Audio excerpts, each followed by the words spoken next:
कहानी का नाम एक भूल जो सबक बन गई।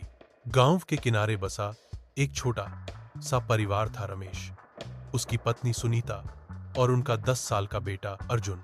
रमेश मेहनती किसान था, लेकिन उसमें एक बड़ी कमजोरी थी, गुस्सा और अहंकार। कोई कुछ कह दे तो रमेश तुरंत भड़क उठता।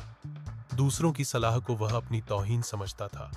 एक बार बारिश का मौसम आने वाला था।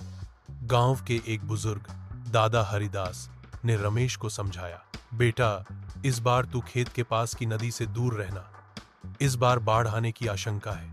रमेश हंस पड़ा, आपके जमाने की बातें अब नहीं चलती दादा, मैं जानता हूं क्या करना है। दादा चुप हो गए। तू? रमेश ने वही खेत चुना जो नदी के बिल्कुल पास था, क्योंकि वहां की मिट्टी सबसे उपजाऊ थी। उसने बहुत मेहनत की, दिन रात एक करके बीज बोए, फसल सींची। सारी उम्मीदें उसी खेत से थीं। अर्जुन रोज शाम को खेत जाता और पिता के साथ काम करता। एक रात तेज बारिश शुरू हुई, बिजली चमकी, नदी का पानी उफान पर आ गया।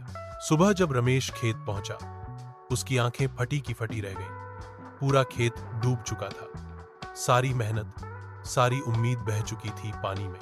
वो वहीं जमीन पर गिर पड़ा, हाथों से सिर पकड़ लिया। तार। उसी वक्त दादा हरिदास वहां पहुंचे।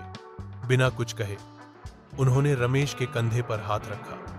रमेश की आंखों से आंसू बहने लगे। दादा, मैंने आपकी बात नहीं मानी, मेरा घमंड सब कुछ ले डूबा। दादा बोले, बेटा, खेत फिर से बोया जा सकता है, लेकिन सीख वही काम आएगी जो वक्त पर मिल जाए।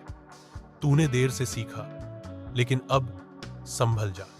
5। रमेश ने उस दिन से खुद को बदल दिया। अब वह गांव के हर बुजुर्ग की बात ध्यान से सुनता, हर सलाह को समझता और अर्जुन को भी यही सिखाता।